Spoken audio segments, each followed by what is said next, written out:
What's up everyone, I'm here with sort of a guide for you today.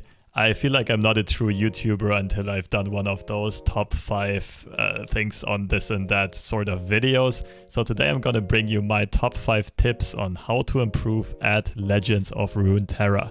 So the first one is aimed at beginners and new players, and that is that the first thing you should focus on is to learn all of the cards and keywords and effects in this game. This will teach you not only what is possible in Legends of Runeterra and what the boundaries of the game are, but it also makes you not have to read each and every single one of your opponent's cards during games, and that makes space to think about more important things during the game. And one great way to do this is to click onto collections and then cards in the game client.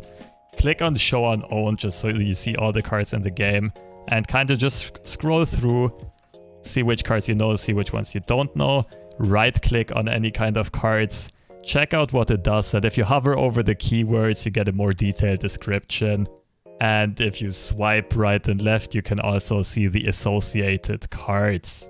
You can obviously also filter this by region specifically, just so you know which cards can be in opponent's deck and which ones can't. And you don't have to be in the game client to do this. Some other great options would be Mobalytics or decksofruneterra.com, which each have like a card database, card gallery, where you can do pretty much the exact same thing as in game, and you can filter them by mana cost, by region, by type of card, by rarity, keywords, anything you want. And that leads us to tip number 2, and that is once you know all the cards and what they do, it's time to learn all of the common decks currently running around and their matchups with other common decks. And I mean, you can obviously just do so by queuing up into the ladder and playing a bunch of game, and you'll get an overall impression which decks are common and which decks are strong on ladder. But a more effective way of doing this is to pull up a meta tier list. Now for this example I chose the one on Swim's website. I'll leave a link in the description, but you can choose literally anything if you just Google Runeterra meta tier list and maybe even compare a few, because these tier lists are subjective and everyone has their own opinion on the rankings. I want to encourage you to then click on these decks and actually check them out and try to understand how they play and what their most important cards are and everything. You for yourself can either pick one of those or craft your own deck, anything you like, and try to play it and master it. But even if you yourself become a one-trick pony on that deck, it is still very important to understand your opponent's decks and know which cards are in their decks. Because Legends of Runeterra is such a highly interactive game, the two most important things you want to do during a game is 1. Follow your own game plan, but 2. Also hinder your opponent's game plan, and both are about equally important. And therefore it is very important to know how your deck matches up against another deck, who plays faster, who plays slower, which means who plays more aggressively, who is more reactive. Also, what are the most impactful cards on both players' sides, what is the key removal, what are the key units that need to be removed. And getting that knowledge will make you not waste your cards in an inefficient manner. One more thing to mention, these tier lists and the common meta decks obviously shift every couple of weeks and with every balance patch, so you always sort of need to be up to date on them. And you can also learn the meta passively by just playing, but I would recommend and encourage you to also take a look at a tier list at more common decks every now and then, as it just gives you a better overall impression on what is currently running around on the ladder or in tournaments. And for those of you who are more into data and stats, you can go onto the Mobalytics website and click the stats icon here, and you'll get some more statistical info on what is being played and how effective it is, the win rate and everything. Now, navigating this part of Mobalytics should be a video by itself. I'm pretty sure there are also other videos on it, and I won't include it in this video. And also, this is not perfect data, take it with a grain of salt, but it can give you a nice impression of good decks and what their matchups are. The third point is pretty straightforward, and that is that you need to practice and grind and put the time in.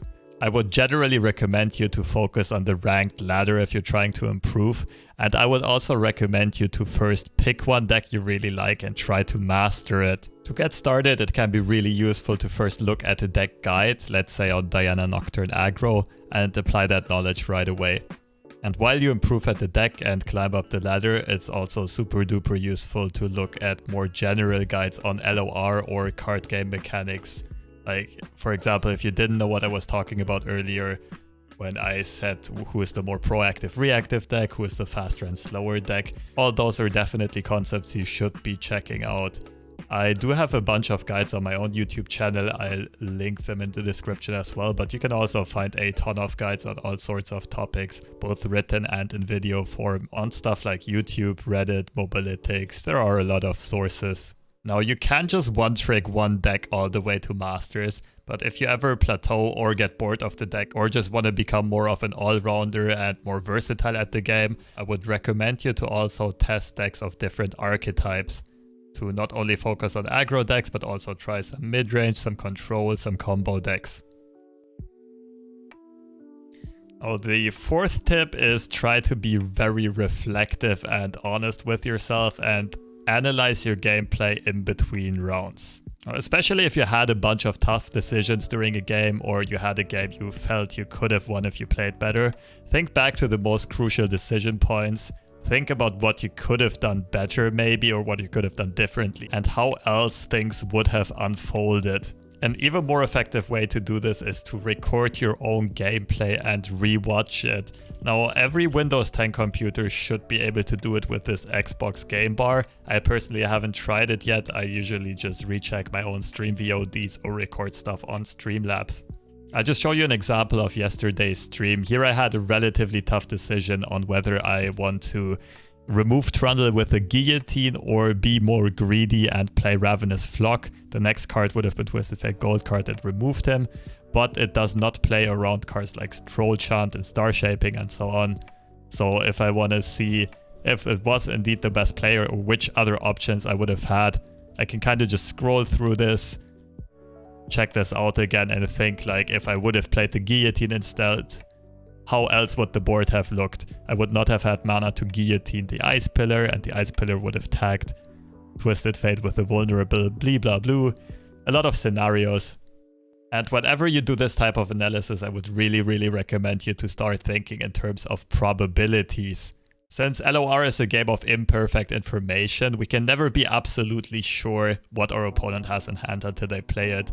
So if you think around whether you should play around a certain card or not, the question is not whether opponent does have it or does not have it, but the question is how likely is our opponent to have it. So think about how many cards your opponent drew so far to get a base idea of how likely it is that your opponent could have a card, and then also consider the play of your opponent, whether that makes it more likely or less likely that opponent holds this card. Also, always keep in mind how much a certain play would either increase or decrease your win percentage, and realize that sometimes you just have to make very desperate plays if you otherwise don't have a chance to win. On a side note, it's kind of impossible to estimate all of those probabilities perfectly. You don't need to do this in numbers all the time. You can kind of think in terms of likely, very likely, somewhat likely, and so on.